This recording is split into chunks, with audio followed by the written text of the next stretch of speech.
Dans cette khutbah, on va parler d'un sujet qui est important. On va parler de la foi. Cette foi qu'on a à l'intérieur de nous. Et cette foi, comme il est connu auprès des gens de la Sunna, yazid wa yanqus. Elle augmente et elle diminue. Elle augmente par l'obéissance d'Allah subhanahu wa ta'ala. Et elle diminue par la désobéissance à Allah subhanahu wa ta'ala. Et parmi les grandes causes qui mènent à la baisse de cette foi, les péchés. Les péchés ont un impact direct dans cette foi. Et cette foi se doit d'être entretenue. Le musulman se doit d'entretenir sa foi. Car ta foi, c'est ce que tu as de plus précieux. Si tu n'as plus de foi, tu n'as plus rien. Qu'est-ce que tu détiens? Si tu quittes ce monde sans foi, avec quoi tu pars? Donc on se doit de se donner les moyens pour préserver cette foi. Pour faire en sorte que cette foi augmente de jour en jour. Faire les causes qui vont augmenter notre foi. Et se détacher et de s'écarter de toute cause qui peut faire en sorte que notre foi diminue. Quand tu sèmes des clous, t'attends pas à récolter des raisins. Quand tu sèmes des clous, ne t'attends pas à récolter des raisins. Mon frère, si tu ressens une baisse de foi au fond de toi, sache que c'est à cause de tes œuvres. Sache que c'est par les péchés que tu commets. Remets-toi en question. Reviens vers Allah subhanahu wa ta'ala. Délaisse ce que tu fais comme mal. Délaisse les péchés que tu commets. Et sache que même le plus petit péché que tu commets, il a un impact sur ta foi. Te dis pas, je comprends pas. Pourquoi ma foi elle baisse? Pourquoi ta foi elle baisse? Tu as juste à regarder les œuvres que tu fais. Regarde les œuvres que tu fais. Toute la journée, tu écoutes de la musique. Toute la journée, c'est entre film, musique. Je sors dehors, utliq basari. Je regarde n'importe quoi et n'importe où. Que ça soit haram ou halal, toi tu regardes seulement. Et tu crois que ça ne va pas avoir d'impact sur ta foi? Bien sûr que ça va avoir un impact sur ta foi. Maintenant, à toi de faire les causes. Si tu veux que ta foi augmente, à toi de faire les causes pour que cette foi-là augmente. Délaisse les interdits. Si Allah te l'a interdit, c'est qu'il y a un mal pour toi dans cet interdit-là. Tout ce qu'Allah Azza wa Jalla a interdit, sache qu'il y a un mal qui va revenir vers toi si tu appliques cette chose. Mais nous, on ne veut pas comprendre. Nous, on veut rester dans le mal, dans le suivi de nos passions, al-shahawat wal-hawa, et on veut la foi d'Abu Bakr. Ça ne se passe pas comme ça. Tu veux la foi d'Abu Bakr? Œuvre les œuvres d'Abu Bakr. Mais tu ne peux pas prétendre aspirer à avoir la foi d'Abu Bakr en commettant les péchés que tu commets. Certes, kullu bani Adam khata wa khayrul khata'in at-tawwabun. Le prophète sallallahu alayhi wa sallam nous dit, tout fils d'Adam est pécheur. Tout fils d'Adam, tout le monde commet des péchés. Et le meilleur de ces pécheurs-là est celui qui se repent à Allah subhanahu wa ta'ala. Personne n'est parfait. Tout le monde commet des péchés. Mais quand tu commets un péché, reviens vers Allah subhanahu wa ta'ala. Sache au fond de toi déjà que tu as commis un péché. Ne te dis pas non, c'est un petit péché. Non, c'est rien. Ah, tout le monde fait ça. Fornication, tout le monde tombe dans la fornication. De l'alcool, la plupart des jeunes, ils boivent de l'alcool. Moi aussi, je bois. Non. Mais regarde quoi?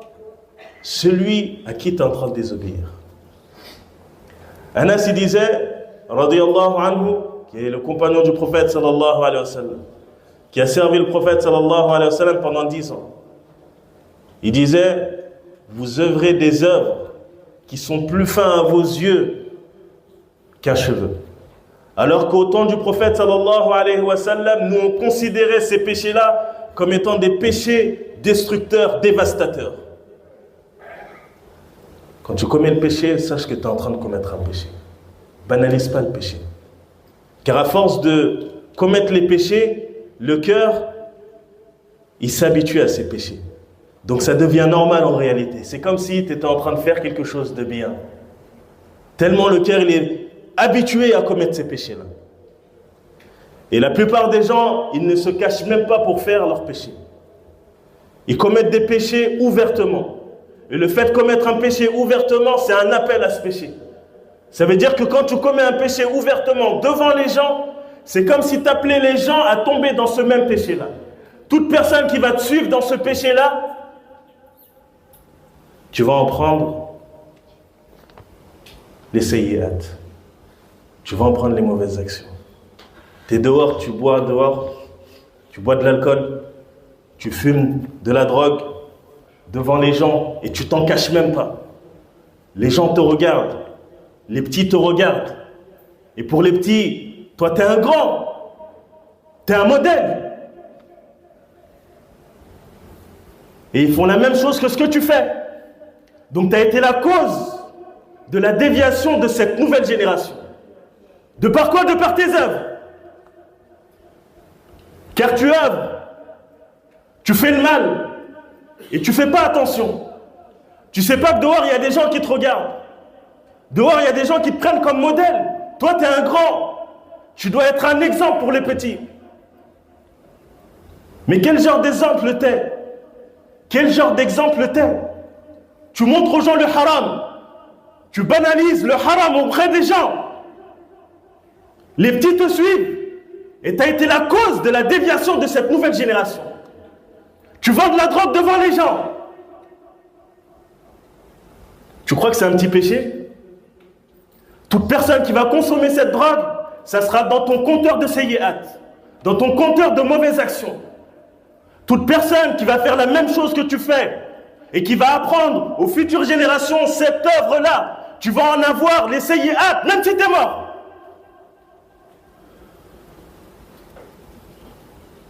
L'être humain, c'est quelqu'un, le musulman, c'est quelqu'un qui réfléchit. C'est quelqu'un qui se remet en question. C'est quelqu'un qui regarde ses œuvres. C'est quelqu'un qui fait attention à ce qu'il fait. Car il sait qu'il est regardé. Car il sait qu'il est pris comme modèle. Tes enfants, quel exemple tu vas leur donner à tes enfants? S'ils te voient, tu fumes, tu ne pries pas, tu fais le haram. Quel exemple tu vas donner à tes enfants? Les enfants, c'est un dépôt. Tu seras questionné sur tes enfants, sur l'éducation que tu donnes à ces enfants-là. Ton fils d'Adam est pécheur. Mais si tu dois commettre un péché, cache-toi de ce péché-là. Ne commets pas les péchés ouvertement devant les gens. Fais pas en sorte que ce péché se banalise auprès des gens. Tu seras questionné sur ça. N'oublie pas que tu vas mourir. N'oublie pas que tu n'es pas éternel. Donc de quoi on se plaint? On se plaint de la baisse de nos foi, alors que quand on regarde nos œuvres, on voit qu'on est loin. Il vient vers toi, je veux faire ruqya. Qu'est-ce qui se passe? Je me sens pas bien. Tu te sens pas bien? Est-ce que tu pries? Non, je prie pas. Tu lis un peu de Coran tous les jours? Non, je lis pas de Coran. Tu assistes un peu aux assises de sciences? Non, j'assiste pas. Je suis très occupé. Mais tu fais pas les causes qui vont t'octroyer ce bonheur que tu dois avoir dans le cœur. Comment tu veux aspirer à avoir ce bonheur dans le cœur, à fortifier ta foi, alors que tu t'écartes de toutes les causes qui vont faire en sorte que cette foi-là, elle va augmenter dans ton cœur.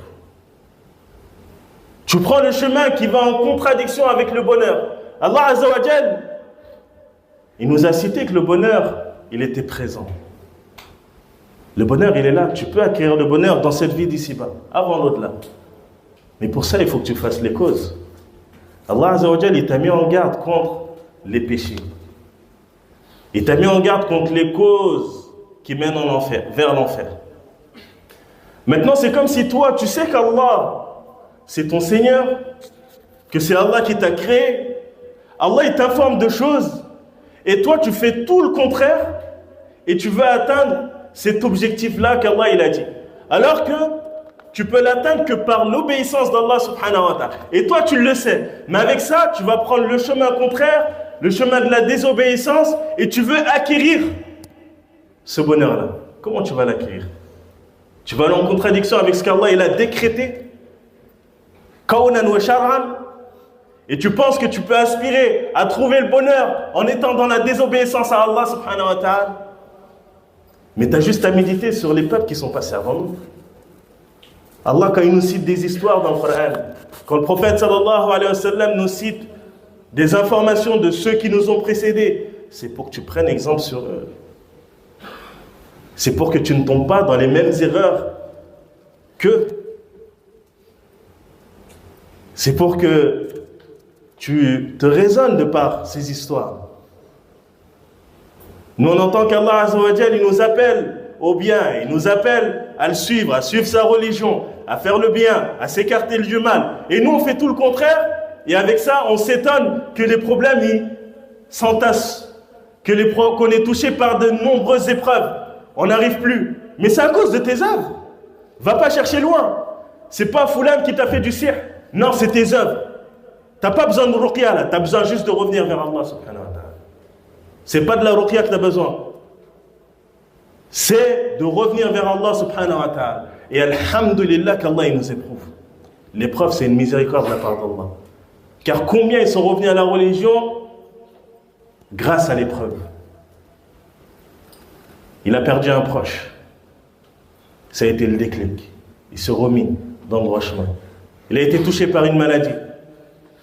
Ça a été un déclic pour lui. Il sait qu'il va mourir. Mais là, avec cette maladie, il a cette vision de la mort qui est encore plus proche.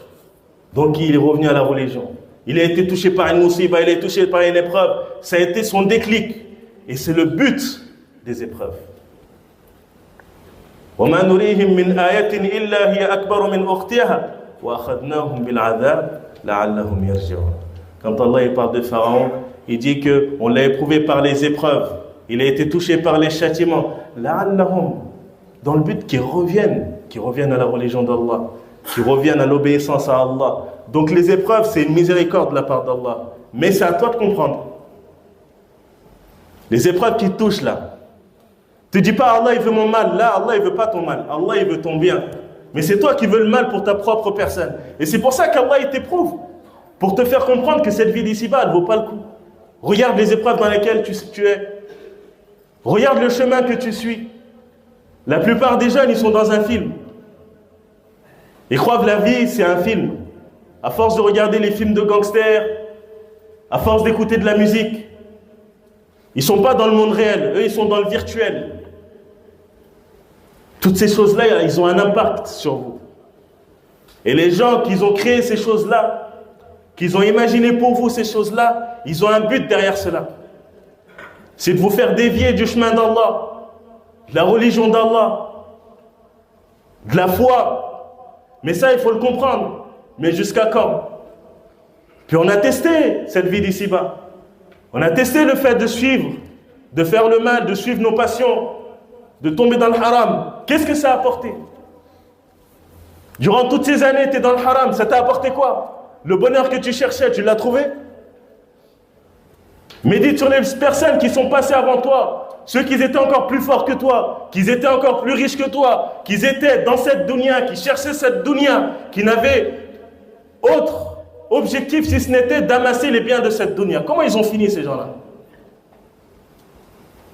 Les films que tu regardes de gangsters ou les films de gens qui sont riches, parce que toi, ton objectif dans la vie, c'est de devenir millionnaire. Tu crois que c'est avec les millions que tu vas devenir un bon musulman?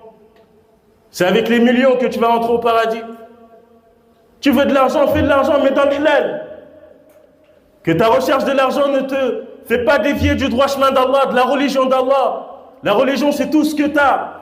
Si tu n'as pas de religion, tu n'as plus rien. Et puis tu vas mourir. Même tu as amassé des milliards. Ton royaume, il est semblable à toute la terre. Tu vas mourir. Tu vas partir avec quoi? Tes bonnes et tes mauvaises actions, tout simplement. Les clés de chez toi, tu ne pars même pas avec. Les clés de la voiture, tu ne pars pas avec. Tes biens, tu vas les laisser derrière toi. Donc tout ça, ça te montre quoi? La réalité de ce bas monde. Donc qu'on fasse les causes. Qu'on fasse les causes et qu'on revienne à Allah subhanahu wa ta'ala. Il n'est pas trop tard encore. On peut encore toujours revenir. Et Allah, c'est le miséricordieux, le très miséricordieux. Il accepte le repentir de son serviteur lorsqu'il se repent à lui. Qu'on revienne vers Allah, ce bonheur que tu cherches, il se trouve que dans la religion. Ne va pas le chercher ailleurs. Tu vas te fatiguer. Comme se sont fatigués les gens qui t'ont précédé. Ils ne l'ont pas atteint. Mais Allah, il t'a parlé, ton Créateur, que celui qui subvient à tes besoins. Celui pour qui tu pries 5 fois par jour. Tu doutes de sa parole. Alors qu'il dit, celui qui se détourne de mon rappel vivra certes une vie pleine de gêne, une vie misérable. Tu sais ça de la parole d'Allah, mais avec ça, c'est comme si tu ne comprends pas. C'est comme si on ne comprenait pas. C'est comme si on doutait de la parole d'Allah subhanahu wa ta'ala. Alors que ce n'est pas fait pour. Allah, il veut ton bien. Et c'est pour ça qu'il a légiféré cette religion. Donc si toi, tu veux le bien pour ta propre personne, comme Allah, il veut le bien pour toi, suis la religion. Fais confiance à ton Seigneur. Fais confiance à ton Seigneur. Et Inch'Allah, il t'accordera une bonne fin. Et tu finiras dans les jardins sous lesquels coulent les ruisseaux éternellement. Qu'Allah Azza wa Jalla nous accorde une bonne fin. Et qu'Allah fasse qu'on s'écarte des causes qui mènent à la baisse de foi. ربنا